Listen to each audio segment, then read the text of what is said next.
And welcome back to another Tales of Tribute game.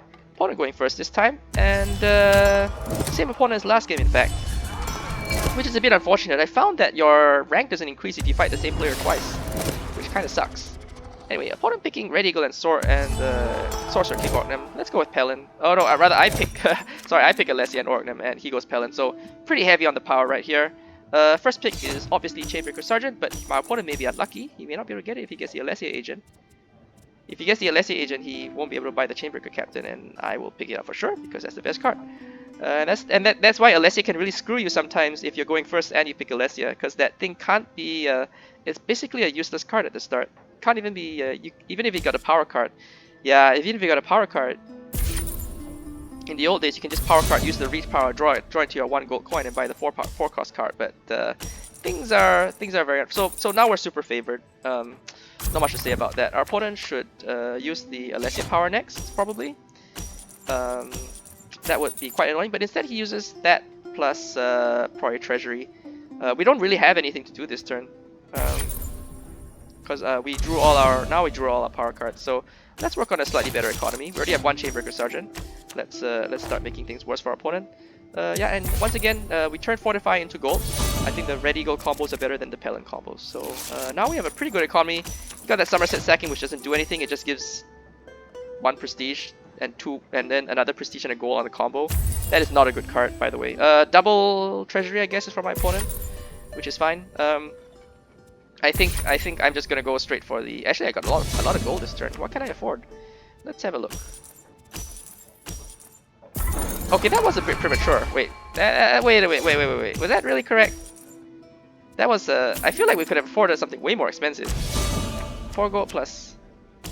Okay, I'm not sure. If I could afford any of the 9 cost cards, I should have just bought them immediately. That's a bit weird. That was a bit of a weird decision there. Was I really? I was like, oh, let's just go Alessia. Let's just go all the way. Interesting. I mean, we're still ahead because we have a lot of good cards in our deck, and our opponent basically doesn't have any good cards in his deck. So we're still favored. It's just if you can just buy the Banneret, why not buy the Banneret? And then our opponent has to do like a 5 toughness agent that keeps coming back, and it's super hard to beat. So yeah, okay, let's just play around. Let's just play around with the Alessia power a lot more. Our economy is still way better than our opponents, and hopefully draw into our agents. No, we do not. We have no good agents right now, so nothing much to say. Our opponent still has a very bad economy. He's been using Treasury every turn, and he's going slightly rushing.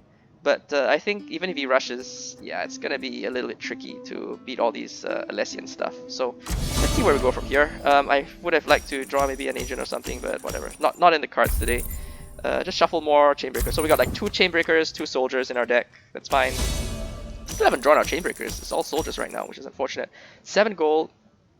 Opponents will be using Treasury every turn, so that allows him to afford slightly more expensive things. But he shuffles. Shuffles that. Buys a Chainbreaker. Okay, that's fine. It's a bit late for that. We have way more Chainbreakers than he does, and our deck is running just way better in general. We do get the nice Karth Manhunter combo, so let's go delete one of our useless gold cards, make a massive field of agents for our opponent to deal with. Keep the War Song. See, that's why I kept the War Song, because you get the combo for the discarded card. Black Sacrament is probably the pick here because I don't want him to kill my agents. We do reveal something. It's a rally. Our opponent may be able to afford it. In fact, he has a 1 Chainbreaker, you know, a bunch of Brits, and and that was a really close one. He almost was able to afford the rally, but he's not able to, and I'm not quite sure what he should go here because he does need to deal with all these agents in front of him. The Soldier of the Empire he cannot leave alive. Otherwise, otherwise I'll buy the rally essentially. But instead, he buys the Malmor agent. The Orgnum agent, which I really don't like. The agent doesn't do anything. So yeah, we're gonna get the rally, and that's probably the end of the game right there. Like I don't think there's much point continuing from this point because how are you gonna beat the rally against in such a massive deck? In fact, we could even start Orgnuming him because Orgnum's worth probably at least 3 power now, if not 4, every time I use it, and it will just get us closer to victory essentially. I mean, Knight Commander will be another nice thing to afford. That's the other consideration. Or even a Shield Bearer. Shield Bearer is good because it protects all my agents from dying. Opponent reveals an Armory, so we're gonna pick that up next, and we can afford it even if he kills all our agents this turn, so that's acceptable. Probably wants to kill Karth Manhunter on the because he knows that I'm gonna draw the Red Eagle thing next, but he still leaves Soldier of the Empire in the field, and that's gonna be really painful to deal with. Yeah. I think that was a mistake. Oh, actually no, we do have one war song, so we can use that to kill his Chainbreaker. And 4 remaining gold to do, I don't know what, let's see how much that's worth. Oh, that's only worth 2 gold. That's kind of sad. Opponent only worth 2 gold. So 2 gold for 2 power. He can spend 1 gold for 2 power.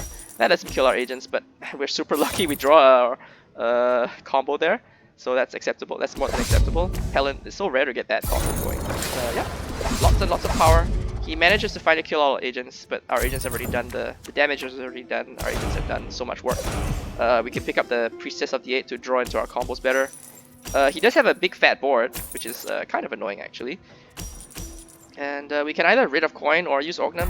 I guess the purpose of that was to try to buy Midnight Raid.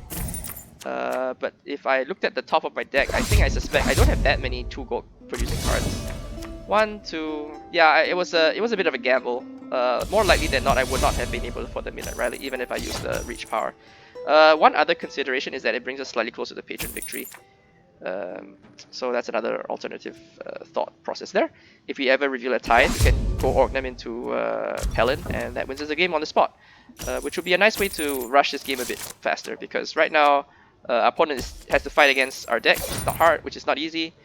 These are not that interesting. Do we want to? I mean, we're buying the blackmail for. Oh, unfortunately, I guess he picks up that Midnight Raid.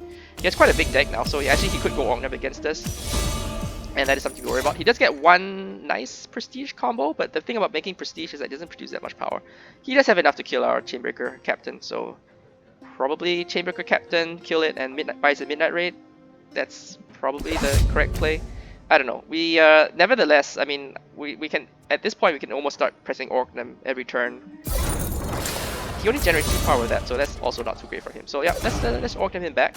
Kind of maybe even pick up the Midnight Raid, to be honest, or we can just go power generation, which is okay too as well. Yeah, I mean, at this point, if we're rushing him down, I'm not sure the Midnight Raid is that great. It's okay. I mean, we could have bought it up too. Using our agents to produce power instead of using them to produce gold to buy stuff in the tavern is also fine. But the reason why I may not want to buy Midnight Raid is because our cards our hand is so good already. Like our deck is so good already. But even then, I think it's okay to buy Midnight Raid as well. But it's gonna be pretty hard for my opponent to come back from here. Like, we're gonna Priestess of the 8, throw something away, throw 2 things away, and you know that every time we use Priestess of the 8, that brings us a bit closer to drawing back into our rally, and things are gonna get pretty great. And we draw into the rally combo, so yeah, that's pretty nasty. With that, that's probably enough to get victory right there with a +1 Orgnum from another 2 power, and that's 42. And yeah, so I feel like our opponent ignored the Alessia power way too much. It's not something you should ignore. And that's why I like playing Alessia a lot, because I think people are not quite used to playing it. But you should definitely use Alessia power if it's available, and it's the best one. So yeah, we don't gain any rank from that, but well, that's all right. Anyway, thanks for watching.